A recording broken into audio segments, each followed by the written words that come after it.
Good afternoon, everyone, and welcome to our latest Future Climate for Africa webinar. We're going to give our participants another few minutes to join. We have about 160 registrants for today's webinar, so we're expecting a few more. Please give us 2 or 3 minutes whilst the latecomers join.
Good afternoon to all of the new participants that have joined us in the past minutes. We're just giving another minute or two for some latecomers to join us before we kick off this webinar. We'll be starting shortly.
Right. Good day to everyone joining us for this Future Climate for Africa webinar. I'd like to welcome all attendees to the final webinar in a series of 4 webinars jointly hosted by Future Climate for Africa and the Learning Agenda on Climate Information Services in Sub-Saharan Africa, or CIS Learning Agenda for short. My name is Jean-Pierre Roux, and I'm a program manager for the Future Climate for Africa program based at South North in Cape Town. I'll be the host for today's webinar, and we'll briefly explain the housekeeping rules, the agenda, and introduce our speakers.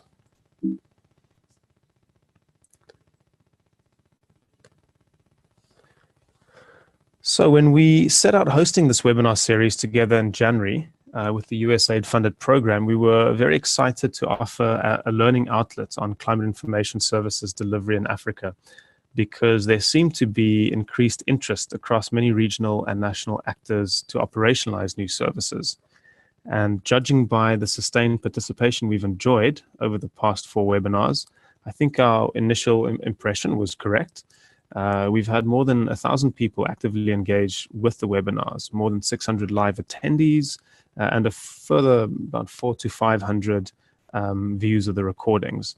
So I think this gives us a really nice and clear indication that there's currently substantial interest in the topics under discussion, and that the research and tools being produced by the CIS learning agenda is coming at a very opportune time. If you are joining us for the first time today, I'd like to direct you to the 3 previous webinars that's on YouTube, and there's a link on the current slide on the screen for those webinars at the bottom. All of the publications and tools that will be produced by the CIS Learning Agenda project will also be published on their website and promoted via their newsletter.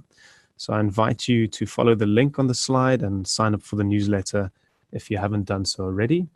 And there are also contact details for getting in touch with the respective program contacts. We'll also be hosting a French repeat of today's webinar this Thursday, the 2nd of August at the same time. And for this webinar, we'll also have Meteo Mali sharing some of their experience in applying the financial planning tool in the Malian context. So if you have any colleagues or contacts who might prefer a discussion in French, please direct them to the link at the bottom of the screen. Whilst the CIS Learning Agenda project is ending in 2018, and this will be our final webinar sharing their work, we'd also encourage attendees to follow the Future Climate for Africa program and the WISER program, which will continue to share research and tools on the topics of CIS throughout 2019. And for that, you can also follow us on Twitter. So on to general housekeeping before we get started with our speakers and our topic for today. Our panel discussion will be centered on a detailed walkthrough of the National Meteorological and Hydrological Services financial planning tool that has been developed under the CIS Learning Agenda project. And it's going to focus on particularly a kind of robust and critical exchange and feedback on the application of this tool and the further development of the tool.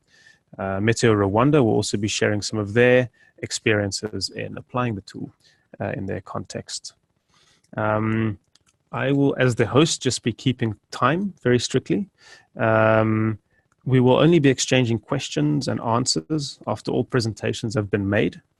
However, you can submit questions as they come to mind during the course of the presentations.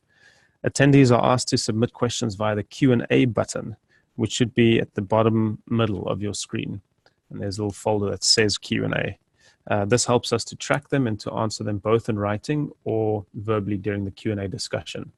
If you have questions about the presentations and the content, please don't share them in the instant messaging pane on the right. That's just for general conversation.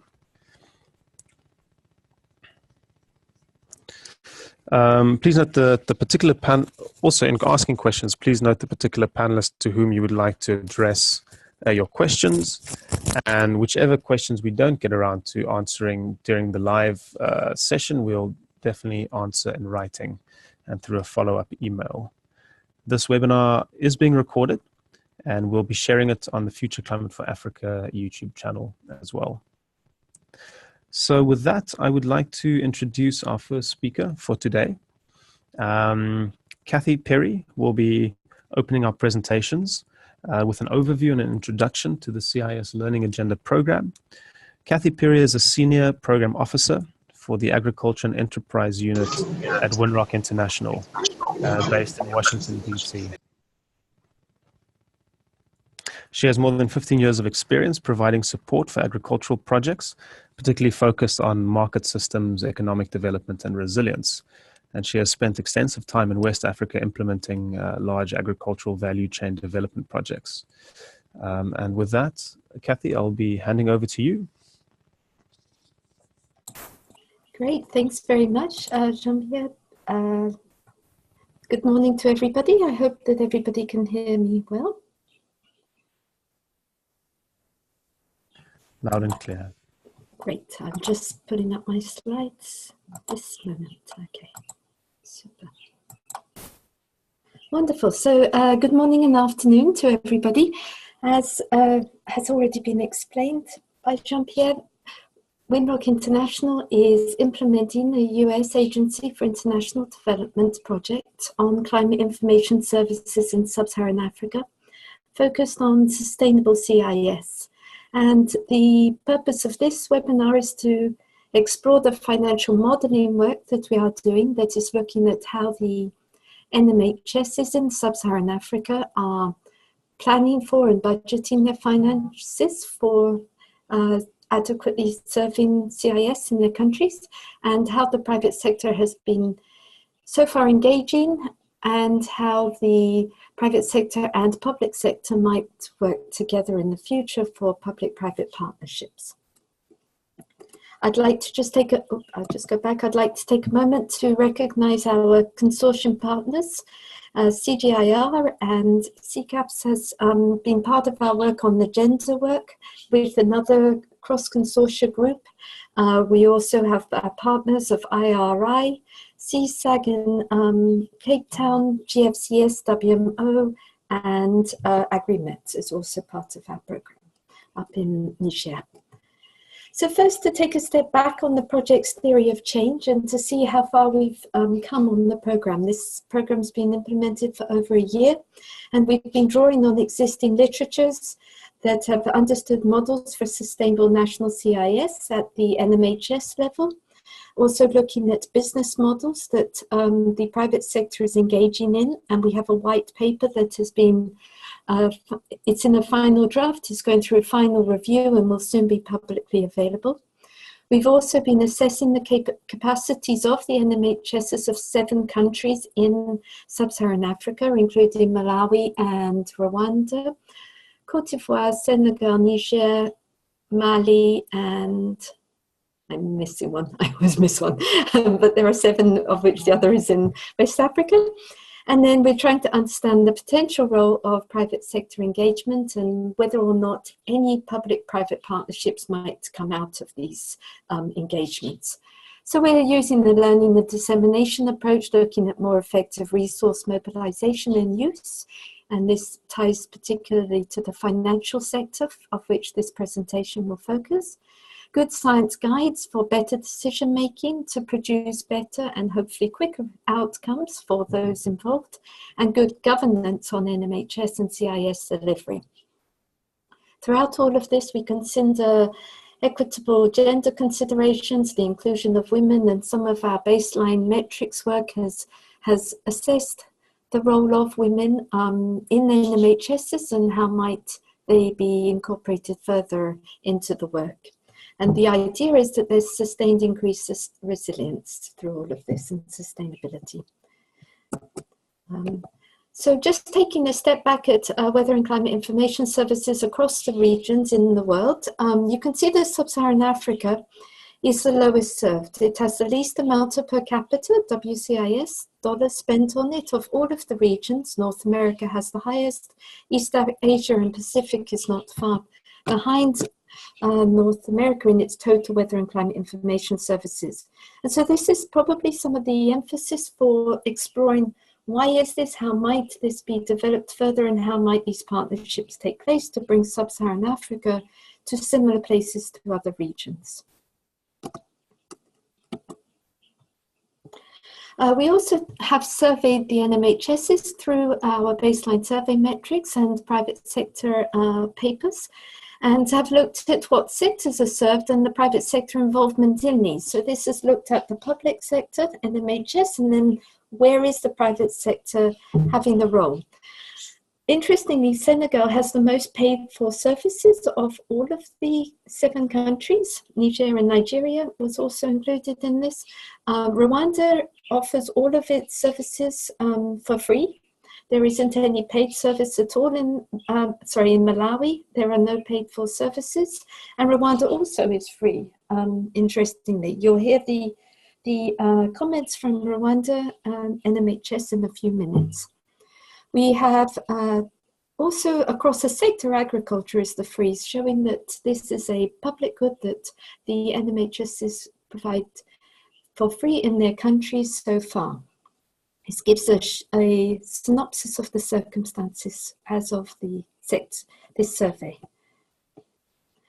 Also looking at the sector expansion potential, which you'll see some of this later as well, we've divided this into economic activities, public goods and special clients. The public goods are the health and welfare or emergency circumstances, sustainable development and natural environment.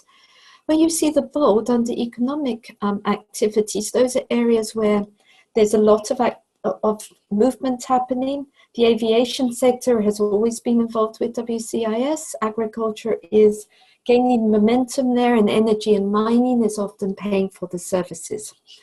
Insurance and finance is starting to emerge much more, but the areas of tourism, construction, marketing and forestry have not yet, from what the data is showing and what we are learning. And of course, under special climates, defence and aviation, there's a little bit of an overlap with the transport and aviation sector, and it is served. So I'd like to thank you for that. I'll stop sharing my screen and hand back to Jean-Pierre. Thank you.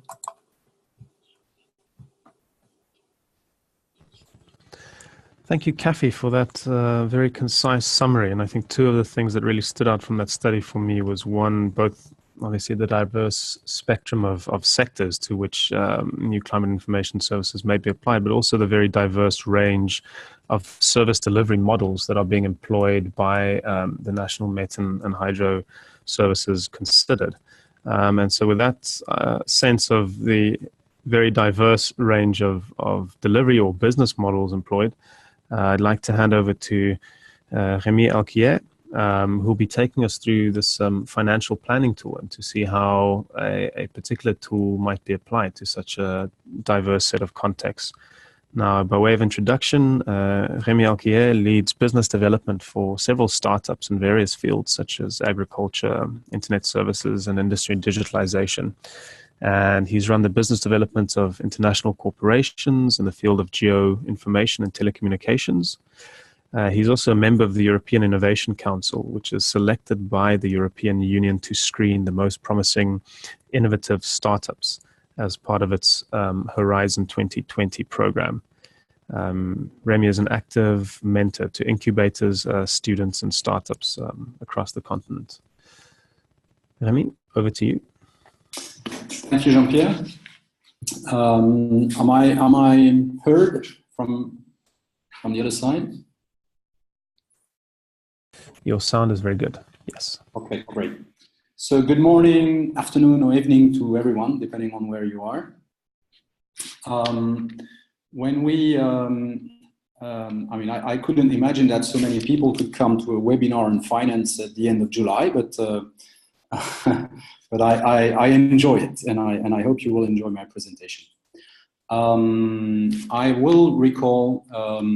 So it's a presentation about a financial tool that we've designed as part of the study on sustainability of CIS services in Africa. And I will recall the place of finance that a professor of mine told me about the place of finance in economy. And it's a parallel with the thermometer in meteorology. He said the finance won't tell you if it won't tell you the weather, but it will tell you if you're right or wrong. When designing, I'm sharing my screen. If you can confirm that you can see it. We can't yet see your screen. Okay. Can you?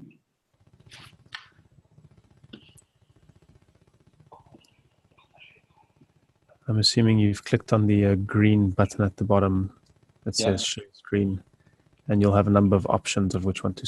There we go. Okay, great. So when thinking about sustainability and PPPs, we tried to broaden our thoughts. Just for recall, the NMHS has a mandate for safety of people and goods in his own country, and what we listed as part of a main interest for us was the private sector, who was interested in integrating weather services or CIS into their own process. In some countries, and not just mentioning US and Japan, but also a lot of Western European countries, and as well some of New Zealand, Australia, etc., show that a partnership between NMHS and the private sector leads to high CIS market. And we've kind of built our sustainability requirement around this idea that the private sector and the NMHS can pull all of this up. The first thing we've done is to simplify the view or the model of the conceptual model of the NMHS costs. We've simplified it to 3 layers. One that is called the infrastructure or technical infrastructure, which includes all of the buildings, hardware, telecom, networks, software, whatever. On top of that, we've got what we call the operations, that all the observation, algorithms, know-how, research, forecasts, all what allows to build from all these data some modeling and weather. And services is the upper layer, which consists mainly in delivering the information. So here we'll find, I've put examples, but we'll find the early warning, we'll find, general information for the public, more climate services on the trends, and including aviation, which is a special actor in this sector. We also thought that when building sustainability, we had to shift the paradigms. So on the left part, you see what's the cost consumption, on the three layers, and the more you go down, the more costs are heavy.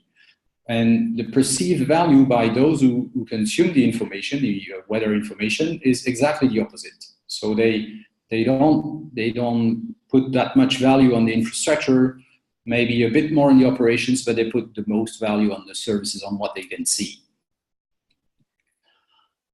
As Cathy has recalled, we have a bunch of consumers of CIS services, and this was designed by WMO, and you can see that WMO itself splits it into two main groups: one that is economic activities, and the other one is more public goods, and this also involves special clients. At this point in time, I will make a special comment on aviation, because sometimes they can be in the special clients and public part, and sometimes they're in the economic activities. So just to make sure that on this part that you understand it can be on both parts. What can we find as additional funds depending on the layers? If we go on the infrastructure, the thing that we've seen that is not new to anyone, I think, is that government with donor help can, fund the infrastructure and the development of the observation network and automatic weather stations and whatever. On the operations side, we mainly will see that the government helps through, paying the wages and the O&M, and the main focus that we've seen in the track of costs is of course in the aviation services, and there can be also in some areas some PPP, in order to operate the information system of the NMHS. The services part is can be seen as the direct revenue from the activity. I mean, that's where the money can come in from delivering services, and where there can be some PPPs, for example, with distributors. So here we have PPPs that are more, I wouldn't say lightweight, but they're easier to implement than these big projects here. Just to give you an example that we've developed in the Excel tool, we've developed this for telecom and farming. Basically, government and donors, they help develop the technical infrastructure, potentially with some partners. We've seen that for the AWS, with TAMO, VIAMO, and this results in delivering services to some economic sectors in the country that pays that into that, that pays the NMHS for that. The second aspect is at a more strategic planning level. This allows to build a bunch of data that has some value to someone, more governmental side, but it can be agriculture strategic planning, for example, to kind of evaluate the potential of cultivating rice in a given country, for example. So we've put all of this into an Excel file, which I'm gonna show to you. The first thing I would like to say is that all the figures have been first anonymized, and second, a bit virtualized. I mean, we have worked with the actual budget data from 2 NMHSs, and I mean, for confidentiality purposes, we've not replicated these data, so made to the public. To explain you how the Excel file works, here you will find what I showed as the first step is first, the budget of the NMHS needs to be modeled into the 3 layers: services, operations, and infrastructure. So, for example, here we would have a contract with a private sector one, and I will elaborate on that in further details. But here, basically, we have revenues from the private sectors that are consuming the weather information. Since we took that from past budgets from existing NMHSs, we've also made projections to show how sustainability can, develop budget-wise. How does the budget evaluate when we implement the PPPs and the approach of gaining more money from the private sector. So the first step in using the Excel is really to model the NMHS budget into these 3 layers: services, operations, and infrastructure. There we will find what comes from the government funding as well as what comes from other funding. We can find donors, or we can even find some private funding from the PPP. What we do in order, to ease the integration process is to take actual budget data from actual NMHSs. So this is an actual NMHS budget where we've anonymized and changed the figures, and we create linked to present this. This is an official presentation, and we create the model in 3 layers with that. So services, operations, and infrastructure, that's the revenue part for the past. And we do the same for the expenditures. So we take data from the budget to put into services, operations, and infrastructure. If I would comment on an exercise we've done, basically, operations are mainly wages and goods and services, whereas infrastructure relates to public funding on investment, for example, and depreciation. So once we've modeled the NMHS budget into the 3 layers: services, operations, infrastructure for the revenues, and services, operations, and infrastructure for the expenditure, we create a model where we can evaluate where the money comes in, where the money comes out, and what are the areas that are of interest to be developed in order to increase sustainability of the NMHS in its own country.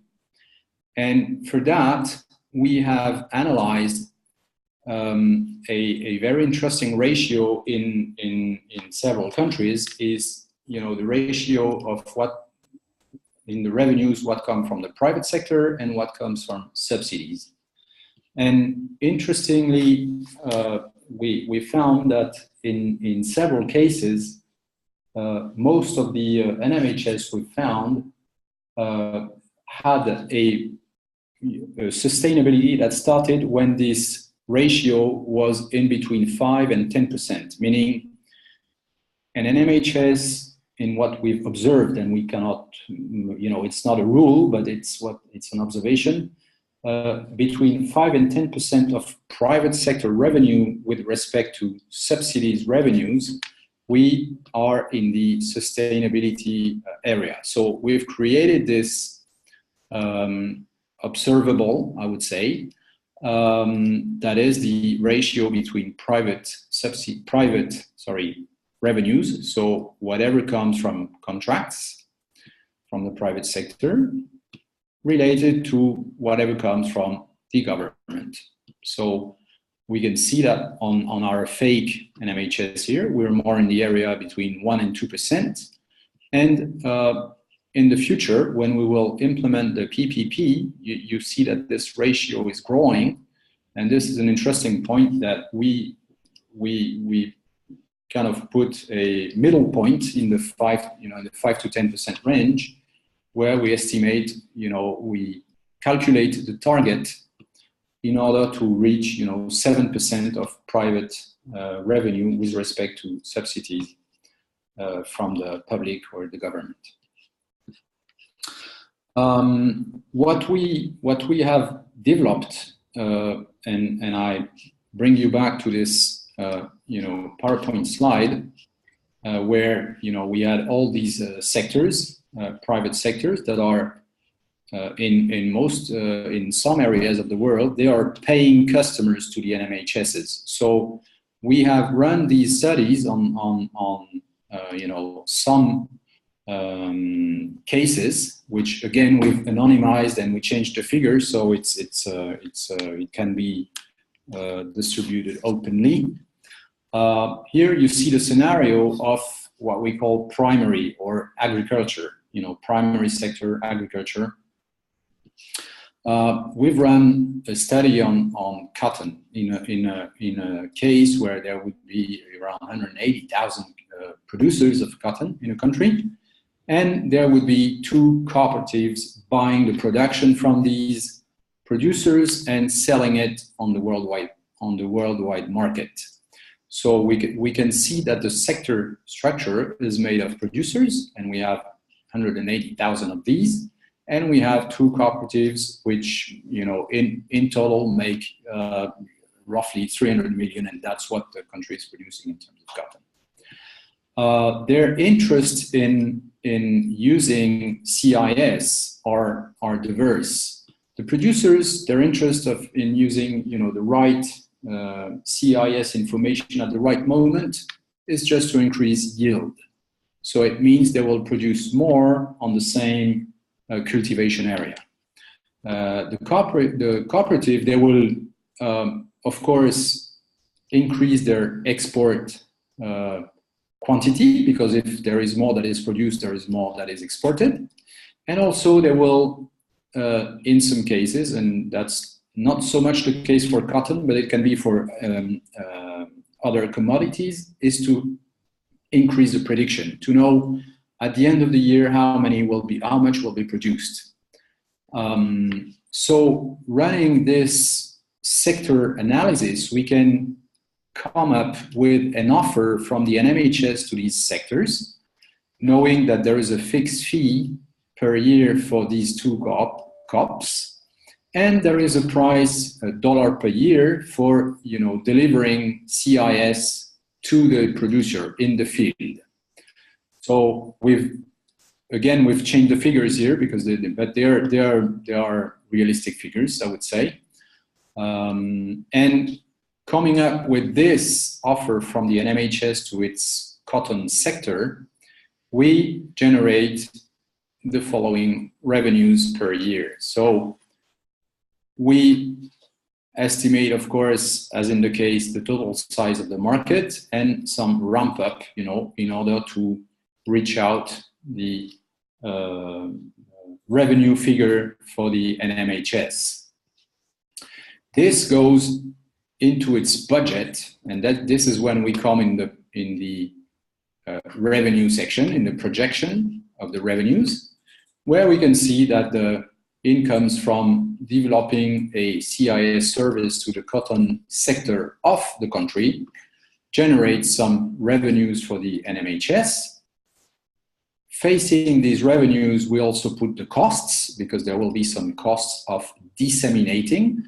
Remember that the service layer is essentially a dissemination layer. So there is a cost of dissemination, of bringing this service to the producers.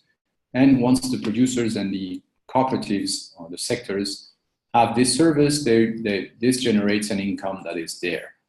If we analyze, in detail, we generate benefits every year. I mean, we have some costs of the service, we have some revenues, then this generates benefits. What this comes out to is that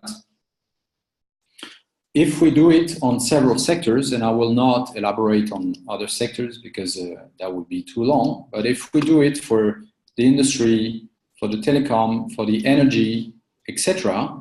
I mean, for all these sectors that we've found here, you know, transport, agriculture, forestry, energy, financial, insurance, etc. And if there is some sufficient number of actors that for which we can, well, the NMHS can build a CIS service delivery, then we come up in the end with a new revenue source to the NMHS. That is, you know, if it had a, you know, some private sector revenue existing, we generate all of this on top. And it comes, in this case, it comes from agriculture, from industry, mining, from telecom. We don't have any energy, and we have some from the media. What this results to is that with this, we increase the ratio of private revenues versus public subsidies, all right? And we're not yet in the 5 to 10%, but we are reaching the 5 to 10%, which is what we have observed as being the threshold from which sustainability starts to operate. So the whole idea of this Excel tool is first to model the NMHS budgets in a standard form with 3 layers: services, operations, and infrastructure. And then to work on a country by country basis on finding out in all these economic activities, which are the ones that should be used as a scenario for generating new revenues for the NMHS. What we have done as a second big step in this Excel tool is to put in place the other part of the study that consisted in analyzing where the NMHS is with respect to the GFCS 5 layers model, the 5 pillars, and what the project should be in order to increase the CIS capabilities within the NMHS. And in the first part of the study, people worked on, you know, modeling the category for each of the 5 pillars, which correspond, I would say, to a maturity level. Let's call it this way.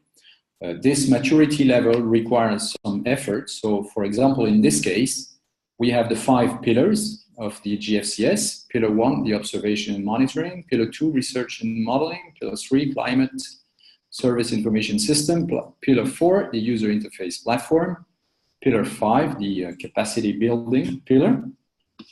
And this year, we put here the GFCS upgrade project. I mean, the money that is needed in order to reach this level of maturity. So level 2 on pillar 1 and 2, level 3 on pillar 3 and 4, and level 2 on pillar 5. Overall, this gives a project of, well, I didn't calculate the sum, but it's somewhere in the range of 10.5 million or 11 million.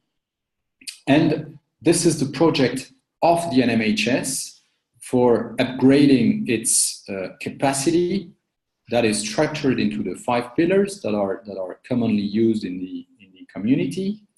And we link that to the NMHS budget. So, for example, in this case, we have you know, probably 3/4 of the budget of the project goes to the pillar 1, observation and monitoring. That is you know, a building brick essential for the NMHS. So on this pillar 1 again, we will express this project in terms of services, operations, and infrastructure, so that it can feed into our model, simplified model NMHS budget. So in this case, we have a project of 8.5 million for the pillar 1.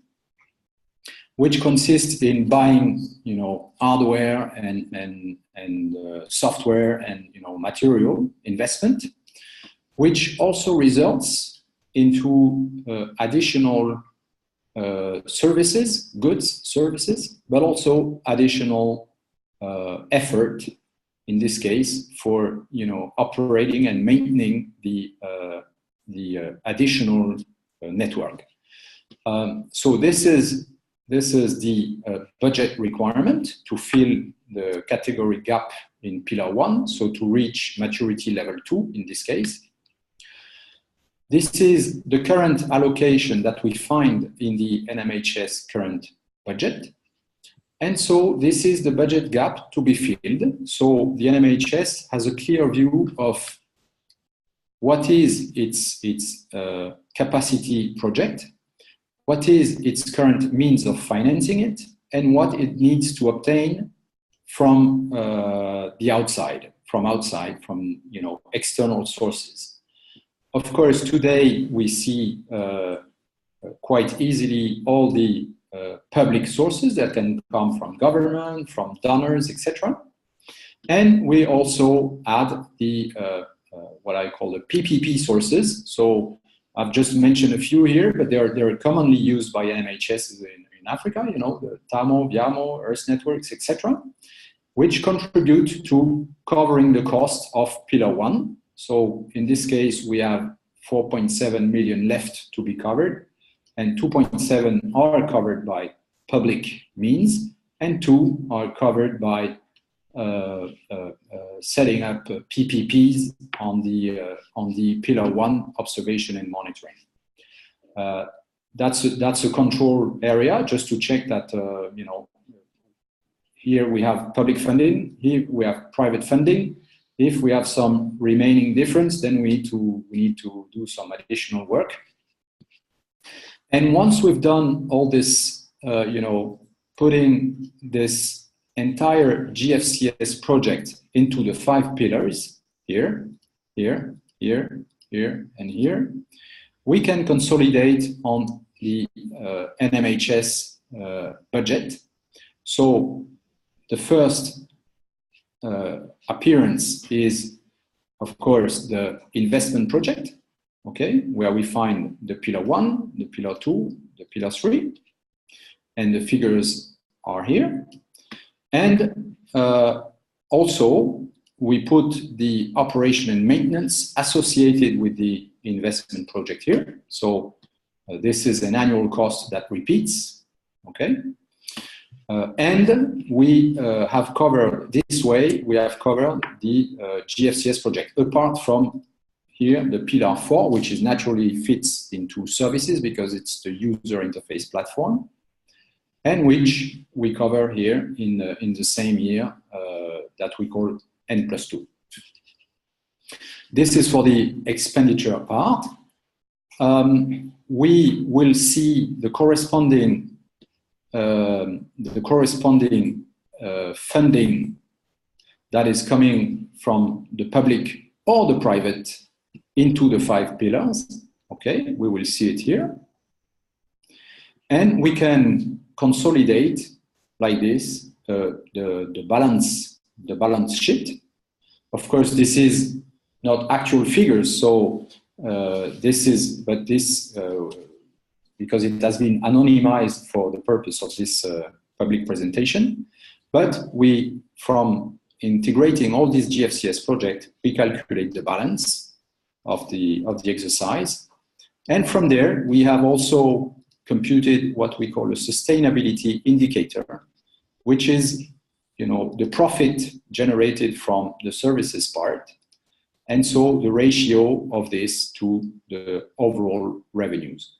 So not only we monitor, the starting point from where we can see the sustainability start, but we also computed a sustainability indicator which presents in a slightly different way how sustainability acts and how generating services allows to finally, in the end, search less money maybe on the GFCS project thanks to the benefits generated on the revenue side.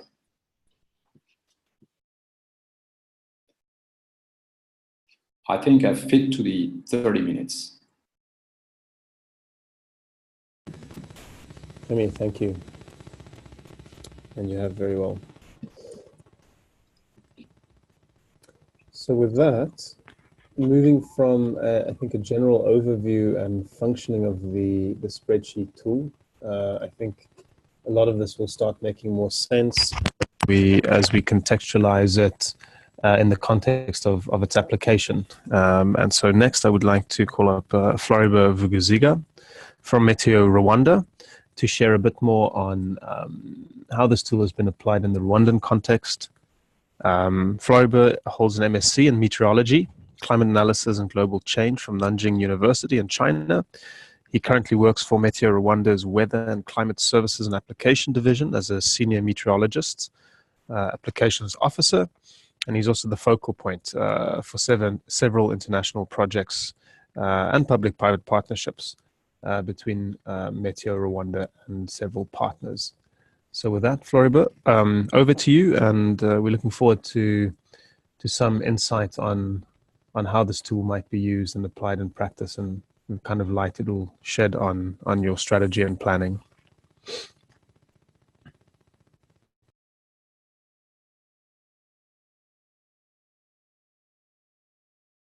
Thank you very much. I will be sharing the experience of Rwanda, but before all, I want to greet everyone. Good morning, good afternoon, good evening.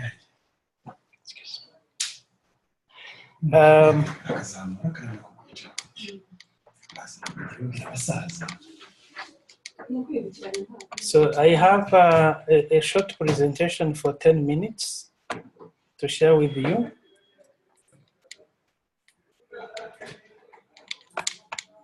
Do you hear me?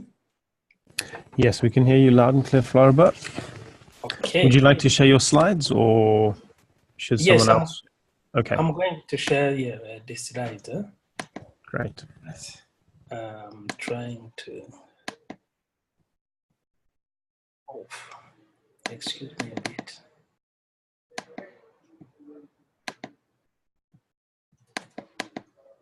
Oof. Okay, fine.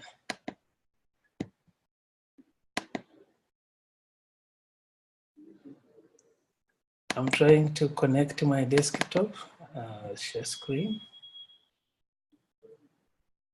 Do you get my screen? Yes, we can see your screen. Okay, thank you. Yeah. Just remember to please maximize your slideshow. Otherwise, the text is too small. Of course. Yeah. If I give a short overview of Rwanda Meteorology Agency, is a national agency working under the Ministry of Environment, and its main mandate is to deliver climate information services for planning and decision making for the safety of people and their properties. As the previous presentation introduced about the webinar objective and the operation at any national meteorological agency, my presentation will focus on three components: infrastructure, operation, and services. As you see this map, I try to show the distribution of national... Rémi, can you please, sorry to interrupt, can you just maximize your screen so you're in a full screen mode, please? Floribert, sorry. Yes. Okay. Oh, yeah. Okay. It works? Thanks, yes. Yes. I was on this map showing the distribution of weather station. This is one component, one aspect of automatic rain stations distributed across the country, taking into consideration the agro-climatic zones. This is to show you that the infrastructure is costing very heavily, and also the operations on this network also takes a lot of time and requires much of budget because of for maintenance and calibration of the equipment, for better service delivery with the quality information and its quantity. So on service side, we are mandated to deliver the services to different layers of the population, as well as the sector users, for instance, agriculture, energy, water management, disaster risk reduction, health. So this is the mode of communication of our climate information, and it's very huge to reach everyone. Looking in the policy and strategies, national strategies, we are mandated to deliver climate information for saving life, the properties, but for promoting research and information accessibility, but also to ensure the equipment and data collection are ensured. So I define this on this slide in national priorities, because we are required always to ensure and improve the access and the use of weather and the climate information for define the key sectors and the actors in the socio-economic strategies of the country. This is really our challenge, which will read us to show you how the financing is quite a challenging aspect in delivering all these mandate and services. If you can analyze a bit on this slide, you can see that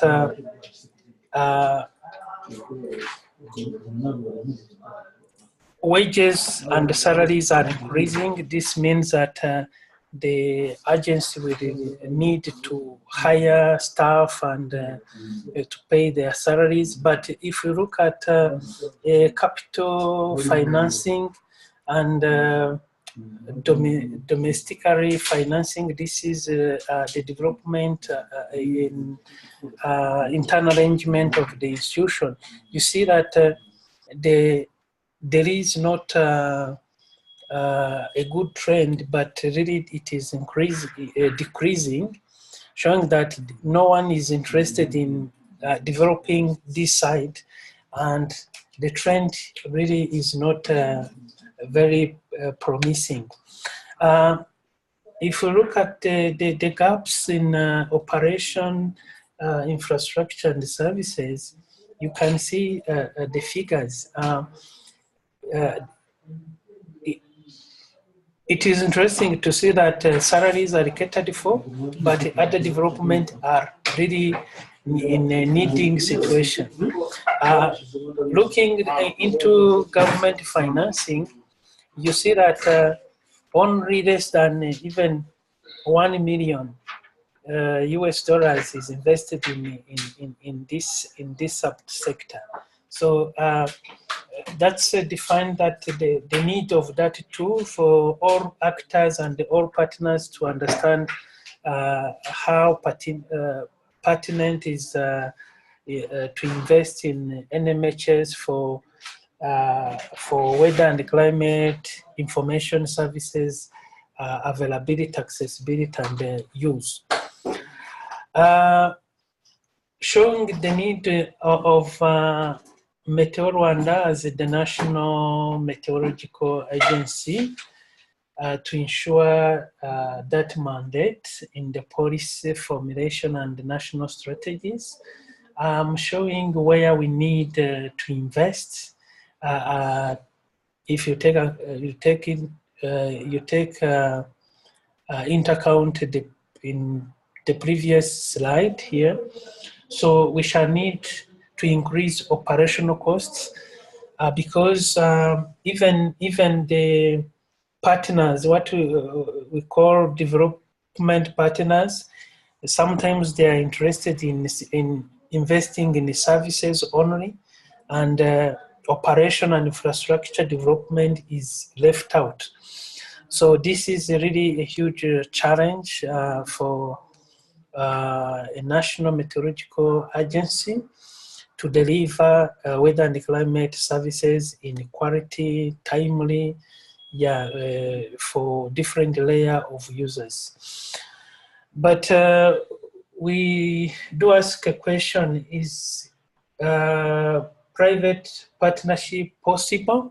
Yes, it is possible, because at Meteo Rwanda we entered into agreement with one private company for delivering weather and climate information to users.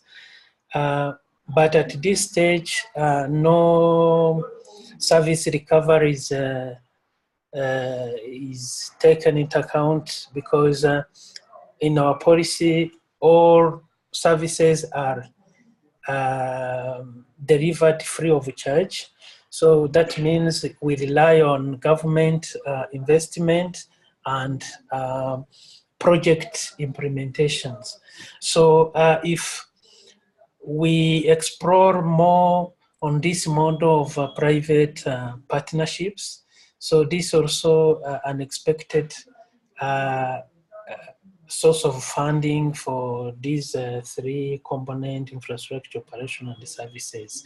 So VMO for us have been showing a good example of partnership in delivering effective services, but also with the possibility of increasing or generating incomes from services delivery.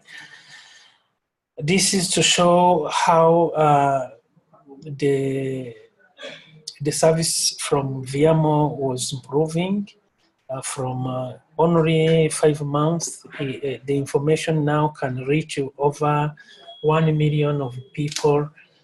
This is really a good example for partnership. That's a thank you.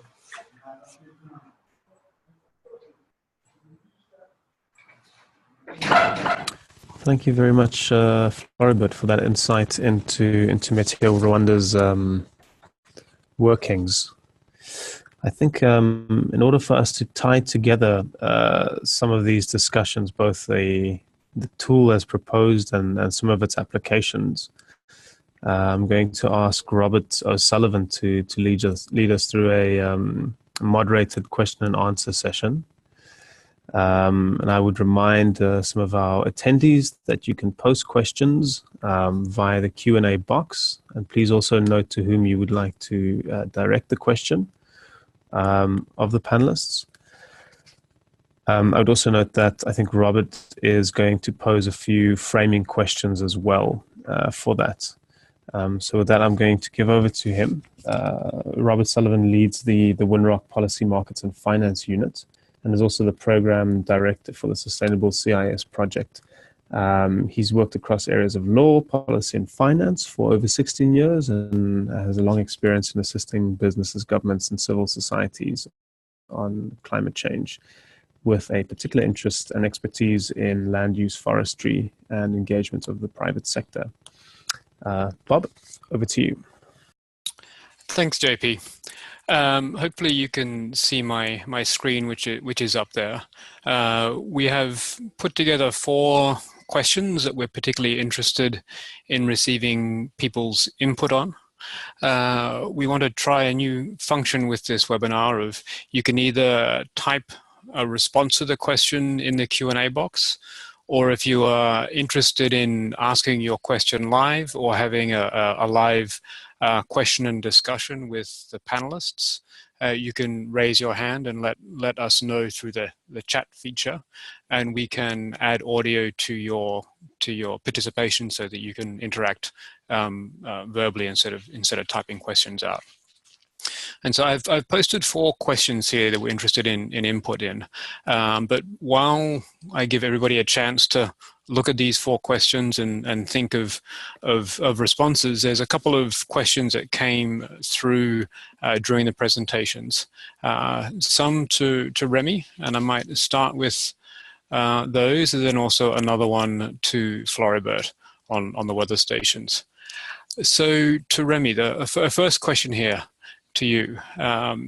It's from an anonymous participant who says, can you comment on the 7% figure for PPP government support to ensure sustainability? It seems that this figure varies between Met services and is a function of a political choice. For example, the Australian Bureau of Meteorology has a very strong public component, while in New Zealand, the Met service is entirely privatized.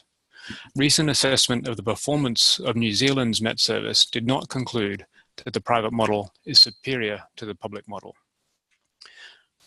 So, Rémi, over to you. Yeah, thank you, Bob. It's a very nice question. First, I'd like to say that there is no, in what we've designed, there is no private model, public model, and one doesn't have to be superior to the other one. What we've built is a model where you can mix the 2 aspects, private and public. The 7%, as I said when I sorry, when I introduced it, it's something we've observed. So we worked with that. I mean, it's not because 7 is a magic number that you should use it. I mean, it can be 5, 4, 3. It's a matter of setting the objective of having additional resources coming in from a private sector that is paying for an activity of the NMHS. I think the fundamental is here. Someone who has some economic reasoning in its own field, can be cotton, telecom, whatever, is ready to pay for something that comes out of the NMHS. Now, we, of course, when we saw this 5 to 10% in various places, we started to talk with people that, and we talked to a person who has lived this these past 30 years in the same NMHS, and who has seen this sustainability build in its own country. And it seemed that at some point, of course, it was a kind of a political choice to say, well, guys, you need to find resources from private sectors around you. And when they started doing this, it appeared in their, in their construction of the thing, that when they came into the area of 5 to 10% revenues from private sector with respect to public revenues, is when they started to build sustainability, being able to get additional resources, get the teams to propose these and to set it up and to basically diversify their incomes. So I don't have a gold-plated response to the 7%, but it's more an observation, as I said, and it can be in the Excel tool. It can be changed, to whatever makes sense, because as mentioned in the question, more than political choice, this is a function of the local environment or the national environment, the economic environment. I mean, if there is a sufficiently developed and structured private sector that is weather sensitive, I mean, that's the point. But most of the sectors are weather sensitive. The United Nations estimate that 70% of the economy is weather sensitive. So it's a matter of finding out around what sectors can use a professionally delivered CIS. Okay, thanks, Rémi. I think that's an important point. Is that we're not trying to prescribe a 7% as any predetermined amount that a Met service should strive for. What we're trying to achieve in this model template, or this financing tool template to help Met services, is twofold. On the one hand, it's to try and help identify areas for revenue generation that can help support the Met services budget. And as Rémi and as the discussion unfolded, it's clear that this is an amount that is going to vary by country. And the other objective of the model is to help Met services identify different opportunities for partnership for them to reduce costs on the public budget. And this could either be through partnering with a private sector or somebody else to deliver services, or provide the kind of core information that the Met service themselves need. And so they're some of the two objectives we're trying to grapple with in this financial planning tool, to help Met services think through how to, on the one hand, increase revenue and reduce costs, so that they can become more sustainable. So another question for you, Rémi, that came up earlier is the case study for the primary sector used a cash crop, cotton, as an example. Climate information is also useful for subsistence farmers. How are these factored in the framework you presented? Yeah, I will respond in two parts. First, it can be factored in, because we've done a case with cotton, but we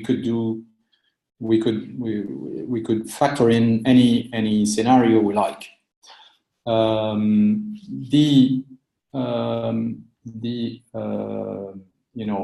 Subsistence farmers are in general relevant to the public mission of the NMHS, and in a sense that's what the government is paying through its subsidies, so that the service goes to the wider population. So the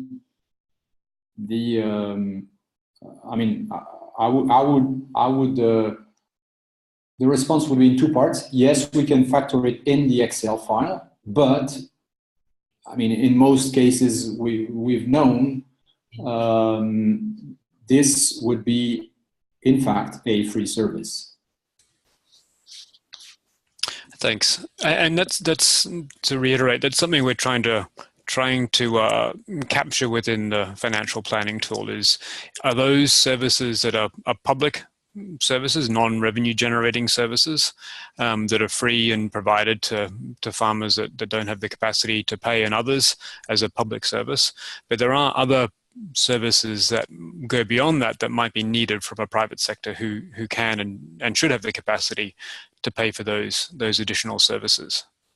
And I would add, because it's you're right, it's free for the subsistence farmers, but in fact it should be good that it's traced, because the government subsidies come in a sort of a framework agreement, and as part of this framework agreement there can be a specific objective of delivering climate information to subsistence farmers, which somehow justifies the government subsidies that is given every year, on a set of missions.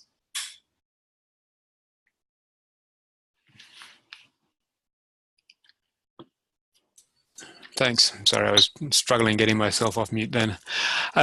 There's another question that was posed by Jeremy. Actually, no, I'll go to an anonymous one to Floribert, if you're there, Floribert. This is a a quick question, and it's whether or not the weather stations you referred to are TAMO weather stations.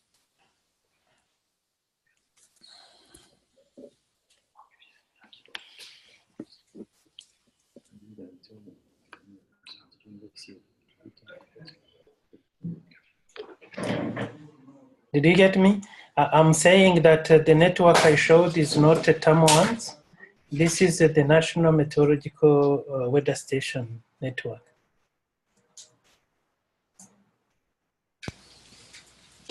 Thanks. So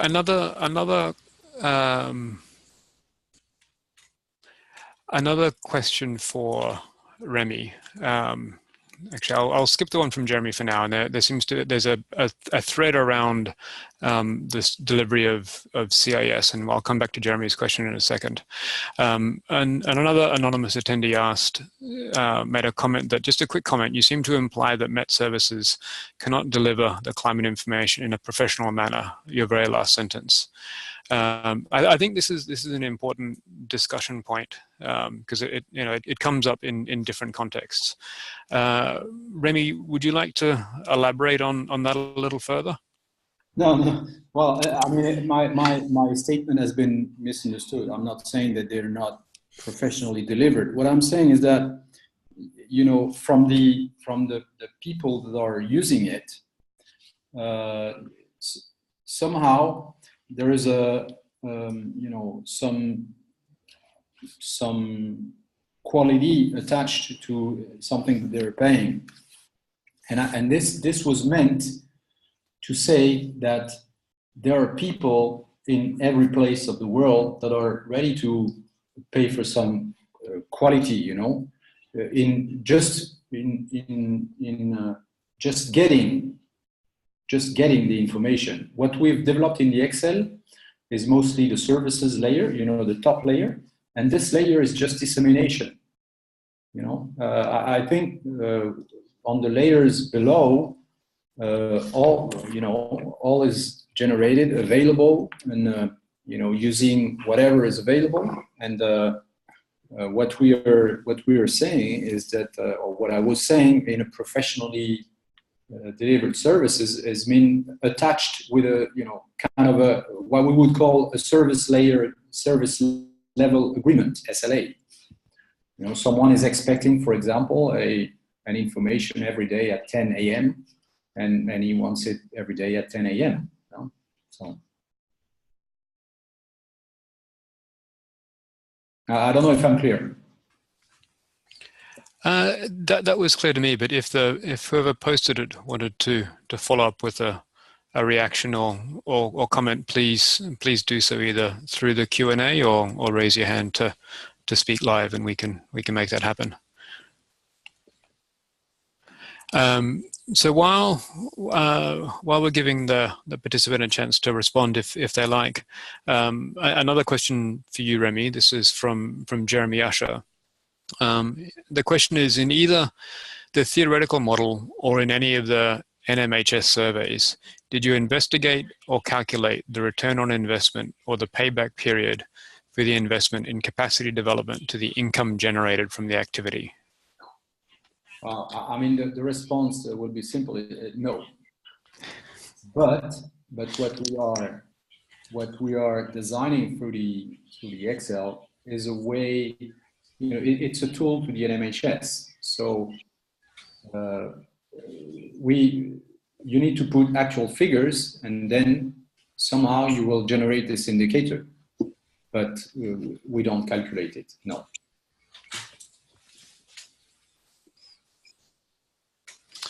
Thanks. Yeah, and that's a very difficult factor to calculate, given the public benefit of a number of the services that a Met Service can provide, and some of those might be monetizable, and some of them it's much harder to quantify the economic or social benefit of those services. But I think the point is a good one to think through of when an investment is being made, how is it prioritized amongst the other potential investments that a Met Service can make, and which of a set is going to produce the most benefit or the most value to that Met Service. If I can add just a quick thing, one of our priorities in designing this was to simplify. This was the idea behind designing a model around 3 layers. You see that we're trying to make things simple. When we do the cotton analysis, it fits into 3 tables, and so the idea behind that is to simplify and to give simple indicators. I don't know if this indicator makes sense to an MHS. Maybe we can try and see with them if this makes sense. And but our idea is to make simple and useful for making decision or presenting things. Thanks. And so we have, I've posted these 4 discussion questions here. There hasn't been any questions come up on those yet, but let's quickly run through from top to bottom. And if people have an interest in responding, they can. I think there's a hand raising function. Please raise your hand, and we'll make sure you're live. So the first one. Does the approach that Rémi laid out of dividing the budget into service, operations, and technical infrastructure make sense for the Met Services that are on the line?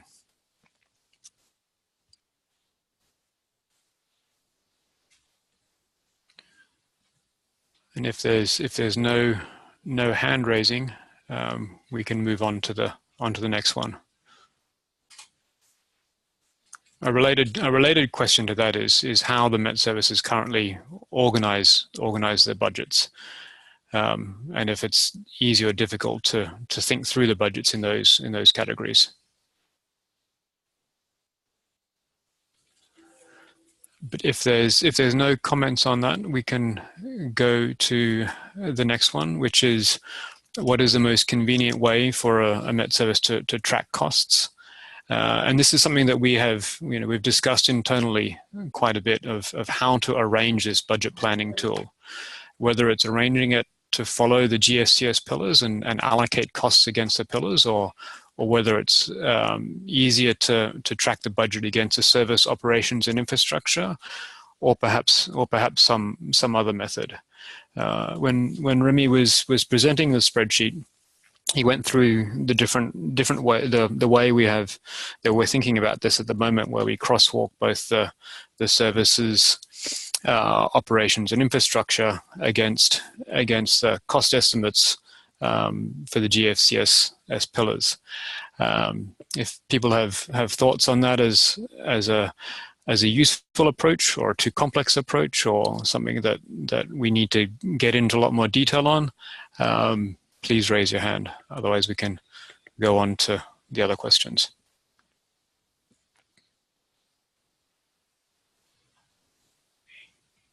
Hi, Bob. It's JP. I was wondering, actually, some of these questions whether Floribert can give us maybe a sense of Meteo Rwanda's way of relating to these questions and their approach to structuring the budget.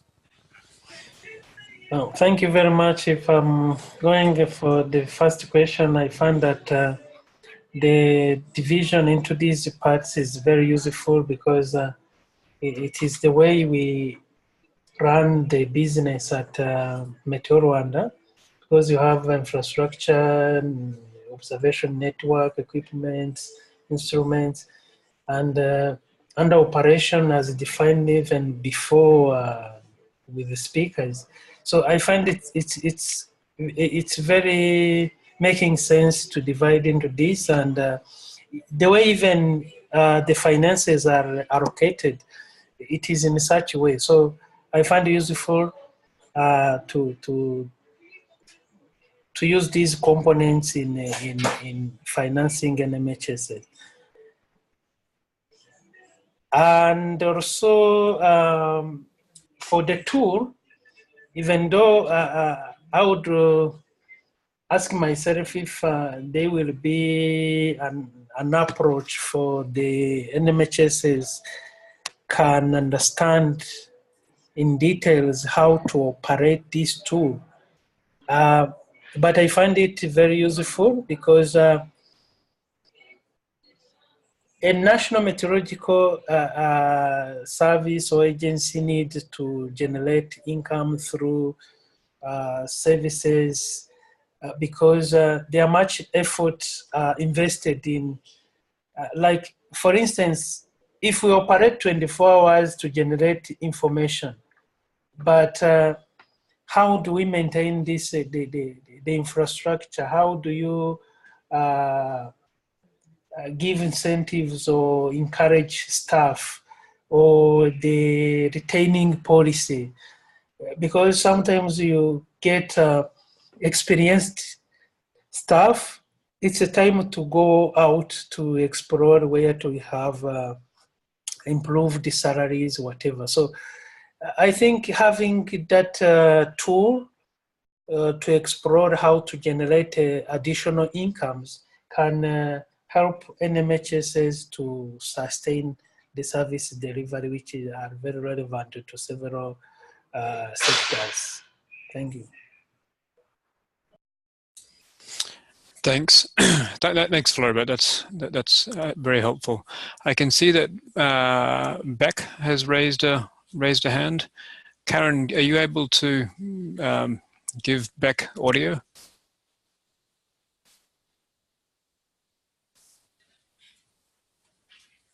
Yes, I have just promoted Beck to panelist.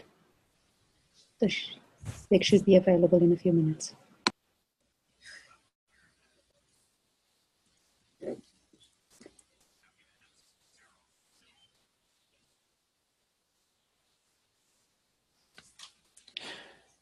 Hi, Becky, can you hear us? And are you able to...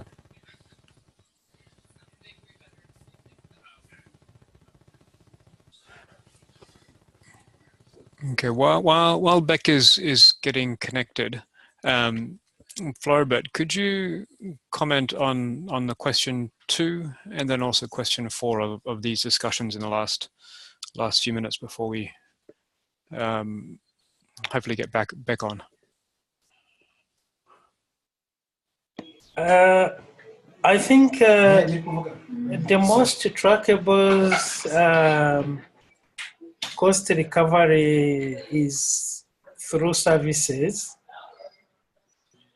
and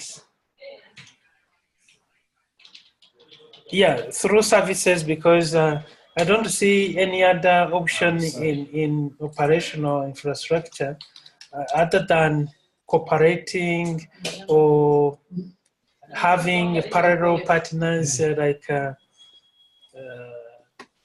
to generate more data or whatever.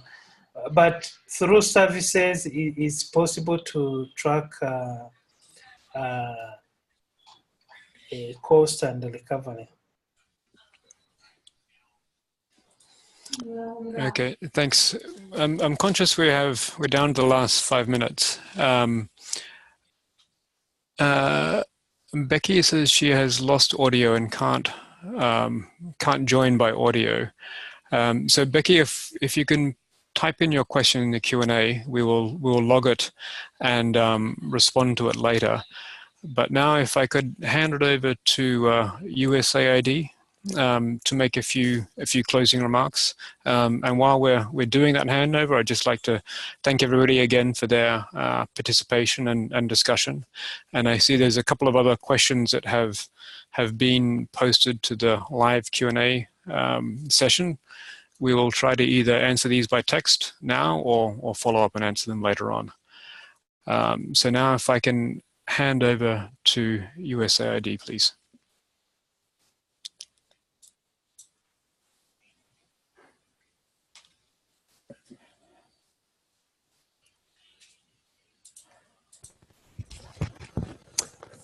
Hi, Tegan. Can you hear me? It's JP here.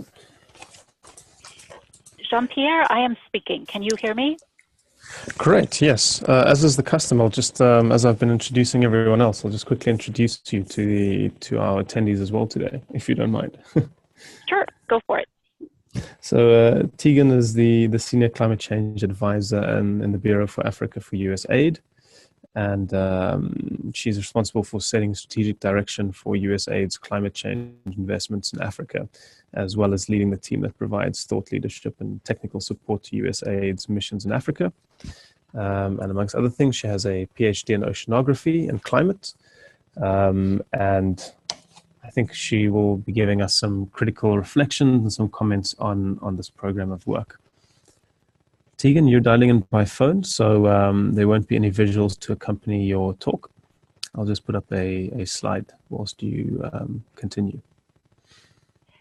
Thank you very much, Jean-Pierre, and thank you also to Robert for facilitating the Q&A session.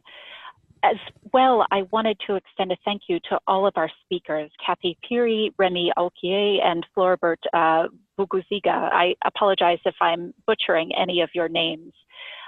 But I really appreciated all of the talks and certainly appreciate all of the participants in the session. This is part of a program that has been supported by USAID under the Climate Services Learning Agenda through a couple of different consortia. And for me, it's useful for each of these webinars to reflect on the significance both for our partners and for those of us who work in institutions like USAID. And so I wanted to share a few thoughts from my own perspective, just knowing that I only come from one particular perspective, and there are many lessons in this work for a variety of different communities. One of the things that I most appreciated about this is the early discussion about the range of different models that many of the different Met agencies in Africa are already taking, ranging from an example like Senegal, where the Met services work with the private sector to pay for many of the services, to the example from Rwanda and also Malawi, which provide free services to a whole range of sectors. That kind of example shows the diversity of different models that exist among Met services and allows us to start thinking about what we can learn from those different types of models and what can build more sustainable Met services and climate services down the line. However, the simplified model was also incredibly useful to begin identifying, basically to allow a Met service to begin working through where are the gaps in their funding based on the different categories of operations, of research, of actual provision of services, and also to start thinking about how you do a market analysis and think about where are the private sectors and the individuals who can use particular services and potentially pay for those kinds of services. In a sense, this model really allows us to increase transparency and have good conversations about whether the government actually should be directly paying for particular parts of the budget more, or whether there's a real space for the private sector to take on additional costs if they are the ones receiving services, as well as to think about where an NHMS can reduce costs and increase revenue more deliberately, because there may be ways of developing private sector partnerships or public-private partnerships that hadn't been considered before that can help reduce costs or increase revenue. That transparency also allows a better discussion about roles and responsibilities along the value chain, and whether the government really wants to invest in particular services in terms of public goods, and whether there's a value placed on particular types of services within the private sector community. that market analysis piece was also very helpful because it outlined the kinds of questions that an NHMS is going to need to answer in order to understand the market for the kinds of services they can apply, whether that's thinking through deliberately the number of potential partners in different sectors, thinking through the number of users. It may just be one or two companies in the mining services sector, however, for example, but in the agriculture sector, there may be hundreds of thousands of potential users, even though their capacity to pay is much smaller. Thinking deliberately about the cost of providing useful services and what that means for the cost of distribution is also absolutely critical. And then also thinking through the potential value of the services. In this model, it was described as a sustainability indicator that allowed users to put a value on the amount of potential profit and revenues. But that sustainability indicator is a really critical part of understanding the value of the services that could potentially be provided. Overall, I see this model as a really wonderful way to be much more deliberate and more transparent about the costs that go into this kind of work, both for an NHMS to provide services, but then also for the private sector to potentially contribute and to help a government sort through where it can get that value. So with that, I'll conclude and hand back to Jean-Pierre. Thanks so much. Thanks, Tegan, for that concise overview. We've almost stuck to time, so I think we've done very well. There was the one question from Becky Venton that did raise her hand, and she's managed to submit it through the chat box. And she seems to be now on audio. So maybe before we wrap up, Becky, would you like to post your question verbally?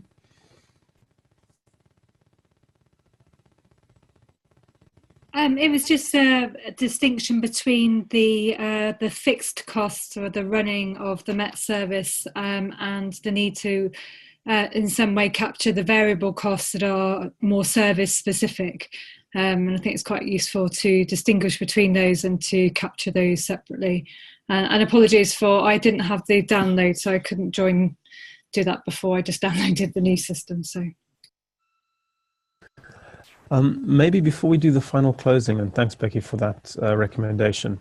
Bob and or Rémi, we've got quite a few participants who are from various Met agencies or accounting backgrounds, some people who might have further interest in how they might be able to access the spreadsheet and the tool when it is finalized. Can you give us a bit of a time horizon for how you'll go about refining it? And I'm assuming, given that this is also a tool and might require some further light training on employing and using and some hands-on support, is there any sense that you'll be able to provide some support and training in applying the tool going forward? Thanks, JP. I can take that one. So the plans for the next steps is we will continue to refine this financial planning tool, and then also develop a user manual that will go along with it. So then when it becomes public, there will be the finalized tool, which is available to everybody, along with a user guide to help people walk through it, understand it, and how to use it. There is another workshop we are planning in mid-September, from the 17th to the 19th of September in Dakar, Senegal, where we will have a more detailed half-a-day run through hopefully the next to final version of this tool, with a series of Met services from Sub-Saharan Africa, the 7 that we have engaged to date, as well as a number of other stakeholders. So that will be a final vetting and discussion of the budget planning tool. And then after that, the plan is that it will, once approved by USAID, it will be a public resource for everybody and anybody to use. Great, thanks so much for that, Bob. I think with that, we will move towards wrapping up today's webinar. We're almost stuck to time. And as we do that, our technical assistant, Karen, will be posting a online poll, which will pop up on your screen right about now. And this is just a feedback poll for us to allow us to learn and to get better at hosting webinars that you will find useful and that is interesting to you. So can I ask all the remaining attendees to please take 2 minutes, it should even take less than that, and just please complete the webinar poll on your screen at the moment. And whilst you're completing that, I just want to say a final word of thanks to the USAID team who have funded this great work, to the consortia involved that have completed it and are completing the outputs. And with regards to this webinar series in particular, the people behind the scenes that have pulled together the 4 webinars, they include all of the presenters that we've had on this webinar and the previous webinars, but they also include our technical assistant, Karen Morris, in the South North office, and also importantly, Fatima Rajbali, who's been working on the CIS Learning Agenda project. She's been the main instigator that she's drawn us all together for the webinar series. And so I'd like to thank all of them for this. And as I noted before, whilst this might be the last in this series of webinars, if you are interested in similar webinars focusing on climate science over Africa, as well as climate service delivery over Africa, do continue to follow both our programs to see what the future schedule for webinars look like throughout 2018 and 2019. Unless there are any final interventions from our panelists, I think I will just give you a few seconds there if there's anything that you feel necessary to say at this point. Otherwise, we'll close it down.